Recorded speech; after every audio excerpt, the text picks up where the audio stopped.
Welcome to the HR Dialogues, the podcast where we talk about the future of work and HR's role in it. Today, we're going to be talking about how HR models are evolving and how we are seeing organizations coming up with really innovative ways to deliver HR solutions and services. Welcome to the HR Dialogues, where we learn from people practitioners as they navigate the emerging world of work. Thank you very much for hosting me. I have more than 25 years of experience in human resources, both from consultancy and HR director. I'm always looking for new ways of doing HR. The last 10 years, I've been consulting for organization development, consultancy, plus really being an advisor for many CEOs. And lately, I founded a new platform called hrhotline.com, which provide one-to-one call consultancy services to organization and employees. That's great, Carol. Everybody's always asking the question, how should we set up? What does that look like? We find organizations all of a sudden inundated as well with new types of HR queries, given new models of work, etc. So to get us started, Carol, can you talk to us about what is co-sourcing solutions and how is that different than traditional outsourcing? To answer your question, I'm going to start by what is outsourcing. Of course, we all know that outsourcing is really involves giving the whole HR function to a third party, from the conception to the implementation, without really getting into small details. Co-sourcing, on the contrary, is really working very closely with the HR department to achieve more efficiency and to leverage all the expertise from inside and outside the work environment. I'm going to give you the example that we are actually doing right now. We handle the employee hotline of an organization. So what happens really is that we work closely with the HR department to set what are their messages, what are their values, what are the objectives they want to reach for their employee. And in the same time, we take all the calls and help the employees settle and solve all their issue directly with them. So finally, we work closely with the HR department, but in the same time, we are a third party dealing directly with the employee. I think a lot of organizations experience this where unfortunately, a lot of people still see the growth of the HR department tied to employee numbers, right? And the growth of the business. And very often for the first 200, 300, 400 employees, the need for HR, even though it is operational, still also requires you to get some people with experience, especially in a fast growing organization. So again, Dieter, regardless of the experience level and regardless of the number of employees, the service that we've provided is really a complementary one to the HR department. What do I mean? Usually, in order to handle employee concern, workplace concern, first of all, you need to have time. Second of all, you need to have a very high level of expertise, which is usually concentrated at the level of the HR director. And in the same time, he has no time. But moreover, there is a question of being an impartial third party. When an employee is talking to an HR director or an HR officer, he always expects a result and a decision. And in the same time, the HR director, when he's talking to an employee, he always feels that he has to answer the demand. Why? When you're co-sourcing that to a third party, there is no expectation. We are just here to listen to him, to guide him and advise him of what is best to be done. So this is where we can really complement the HR department in their objective of achieving their goals. You refer to time as a key component, that you almost buy time for an experienced HR individual to be able to engage either with the HR department or directly with the employee in that capacity. Something that's interesting for me that you also mentioned, and I think unfortunately in a lot of organizations that is still the case, HR does carry a bit of a background in the sense of that you are there for the manager or for the organization and not necessarily for the employee themselves. Whereas I do believe that the impartial service that you provide, I think just the nature of it might open up a lot more, I want to call it confidential conversations, a lot more trust in the environment as well. Is that something that you are seeing quite a bit in the organizations that you work with? Of course, we're seeing an amazing result, Dieter, because it goes much beyond the only discussion. The first trust that we are setting is with the employee himself. First of all, he knows that he has full confidentiality. Second, he knows that he's not going to be judged, where the judgmental will impact his job. So he can have wrong ideas, he can have wrong thoughts, he can confirm and ask, "Am I right? Can I do it?" without being afraid of being discredited in front of the person he's talking, because we have not so not no, we have nothing to do with the organization. We're not going to impact his career path. We're not going to go and say, "Oh, he said that, so he's not good." So this kind of trust, this kind of safe space, allow him to be himself and allow him to ask questions he will never dare to ask to anyone at work. Usually what happens, they ask it to their relatives, they ask it to their friend. And this is where things goes wrong, because neither friends or relative have the proper expertise to give the proper advice. This is the trust at the level of the employee. But it also builds another trust. It builds the trust that the organization is really willing to do something to help the employee impartially. So the organization mandate our service, our company, in order to make the life better. I really think there's a big need, Carol. Let's talk openly for a minute, right? In the traditional business partner model, one of the key things and one of the challenges is accessibility to HR solutions and services. Whether I am somebody that's sitting in a region, potentially my organization don't yet have the digital HR solutions required so that I can feel involved in terms of the things that we need to. I do think that this is something that can help organizations bridge that gap whilst they are still pulling that, can I call that, infrastructure in place as well.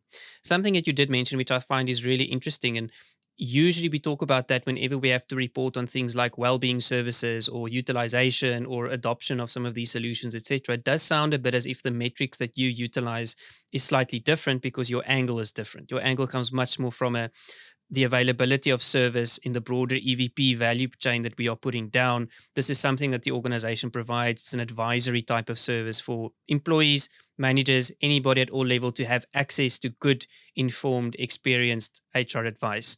Carol, I'm curious, and I have to ask this question.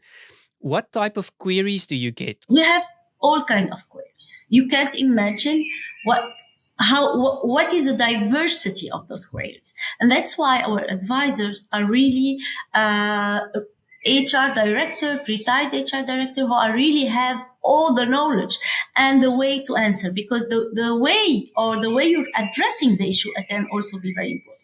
I'm going to tell you about one story.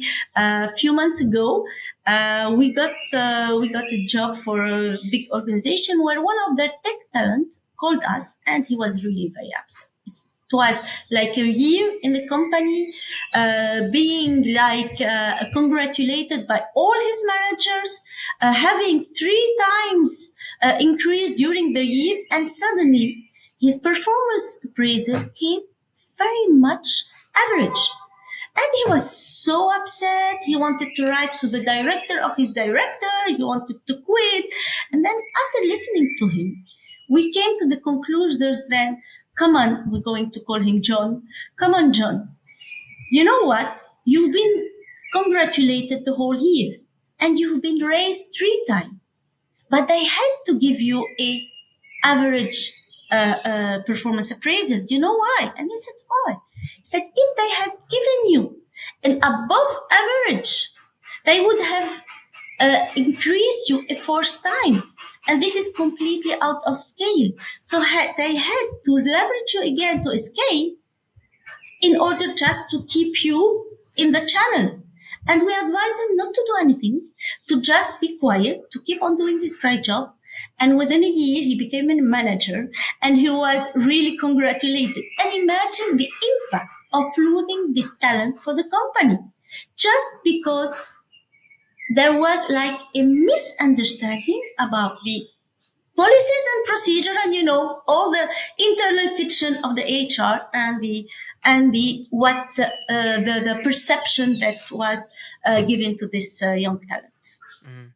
What's interesting for me, Carol, is, and it happens so many times in organizations, right, where we have to rely, and I say this with a lot of love and respect, on managers to communicate quite technical components of how HR works. So take your example, right? There is a very valid reason why things are the way they are, but through the language that the manager utilized, there's this misperception all of a sudden for the employee, but why on earth am I not doing well? And we can make the argument could have been handled differently. But to your point, by just sitting down with the employee and giving context, and I think especially around sensitive things such as remuneration, where in a lot of organizations people don't talk about it. So where do I go for that question besides respectfully the HR administrator that I've got access to if I'm still in that level of the organization? So I think that's a really, really valuable component, especially for certain segments of your talent. HR is more being conducted by line manager and team. This is the trend, the latest trend. However, you have a lot of misconception, mismanagement, or even just communication issue that are not solved at the spot and that usually generate a lot of frustration. So from just a question, can I have a salary raise? And we say, no, you can't have a salary raise. You've been 3 months in the company. You just started. Just wait 6 months. Or can I just change position? Do you have the skills to change the position? No, you just by the fact that we have a really genuine impartial discussion with this employee really kills any issue at the beginning rather than having negative consequences. If this same employee goes to his manager and say, can I change skills? Can I change position? And the manager say, no, not now. So the idea is, he doesn't appreciate me. I have no future in this company. I'm going to rotten in the same position for the 100 years. But the fact was not that. The manager was busy and didn't have time to tell him. And even if he had time, he couldn't have the credibility of an HR advisor saying 1, 2, 3, you need to wait, you need to gain some skills. Go and write a nice letter to the manager and tell him that when it's ready, you will be ready to change. So all this kind of stuff creates so much trouble within the company. And those trouble are never addressed until it's too late, until the people leaves. And this is something that really, so what we see in our practice now is that we are changing the whole culture from within without really doing big stuff, but just one-to-one conversation, very clearly aligned with the message of the company. So if the message of the company is about productivity, we will make sure that we will put some productivity. If the message of the company is about positivity, we will make sure to draw. What I really appreciate, Carol, in terms of what you're bringing in, it addresses a couple of challenges that I think most organizations have, right? The first one you've already mentioned, where we rely a lot on line managers, and that's a bigger conversation we don't have to go into now, but in terms of their proficiency level to really deal with a lot of people management components. There's this challenge at the moment that we find about the prematurely promoted leader, which is, I'm great technically, but I actually don't have the people skills yet or the knowledge of people practice in order to really drive effectiveness within my team. The second thing that you mentioned, which I really think is something to take a note of, is we are seeing it more and more on our side in terms of new expectations that employees have. Now, a lot of people subscribe that to generations. Other people say, it's this new flexibility that everybody wants in the post-COVID workplace. Whichever the reason is, there's an employee with a very different expectation of what good looks like from an organizational point of view. So all of a sudden, the questions around why was I not promoted?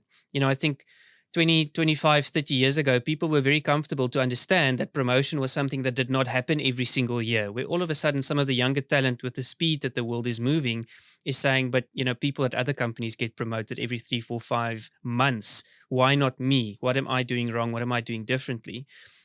The last point I want to make is, that's something that I've spoken about on the show before, is I think the way that we sometimes believe things like coaching and advice works is incorrect, because we start that once somebody is kind of very senior in the organization already, just due to the fact that it's difficult to get to them and to find the time. Whereas I actually think you can have the biggest impact lower down in the organization with day-to-day type of questions and queries that people have. Carol, help us understand, how does an organization know they need a co-sourcing partner? Thank you for this question, because being a very new service on the market, at the beginning, the need was here, but it was not really felt.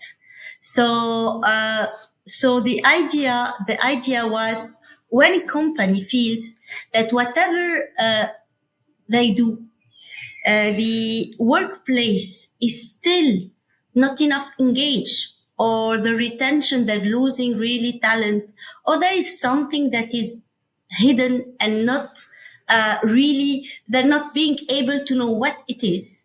We are here to help, and this is where we can go. So it can be a small organization, our clients like 15 people, and this is where the impact is very serious, because when you lose 2 talent on 15 people, so it's a huge.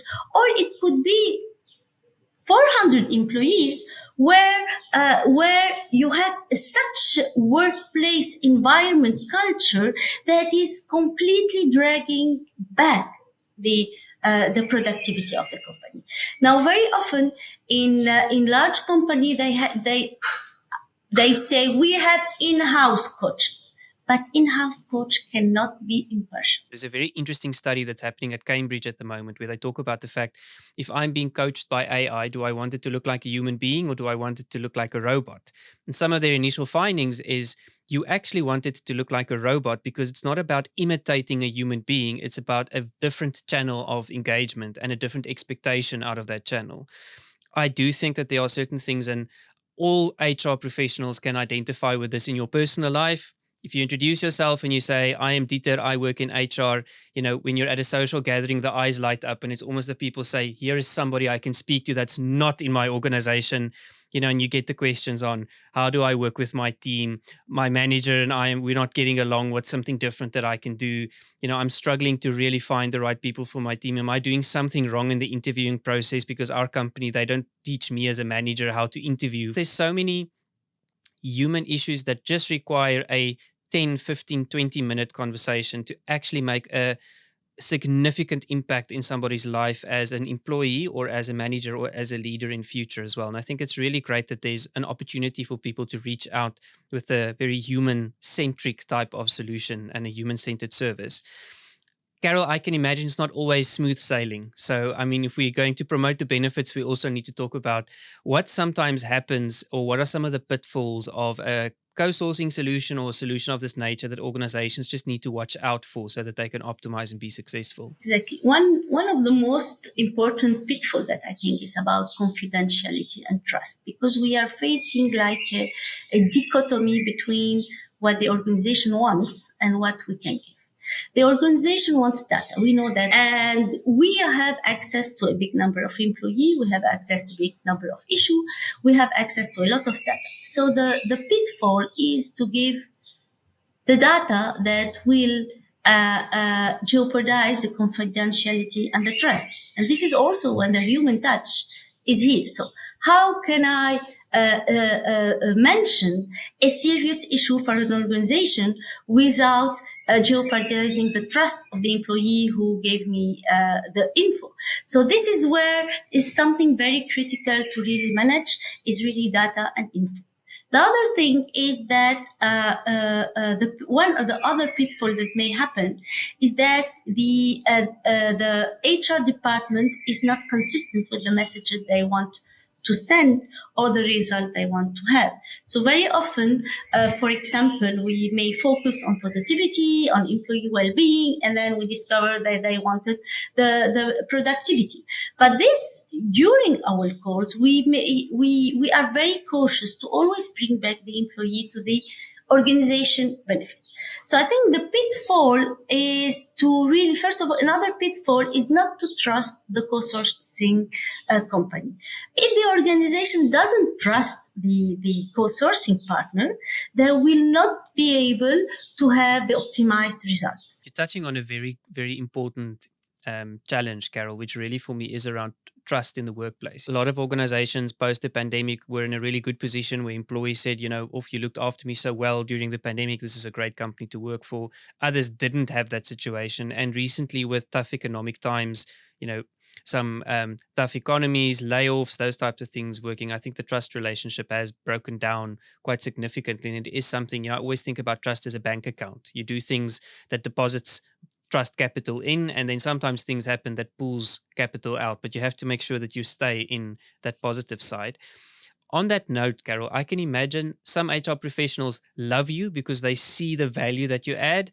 I'm going to play devil's advocate and say there's probably also some of them that see you as a bit of a threat towards their own credibility in the business. And how do you deal with that? I think HR professionals should be very open and zero egocentric. And this is very important. So when you're a good HR, you're open and you directly understand what is the benefit of co-sourcing and how we are not taking their place, neither trying to let them to tell them what they have to do. All we are doing is just making it simple for them, giving simple solution and working with the employee on very simple, unhierarchical, direct, straightaway level. I think sometimes, the bureaucracy that sits within traditional HR departments, let me rather phrase it that way, sometimes inhibits us from really adopting, new solutions. On the other side, that's a perception that people hold, where sometimes when I do see something that comes from outside, I immediately think it's more credible and trustworthy than something that I've got inside within the organization, as you've earlier mentioned as well. I do believe from an HR point of view, we need to let go of this notion that I think the business partner model promoted that unintentionally. It was an unintentional consequence of that sits down and says, it's all about just the credibility of the one individual that I engage with that is my trusted partner.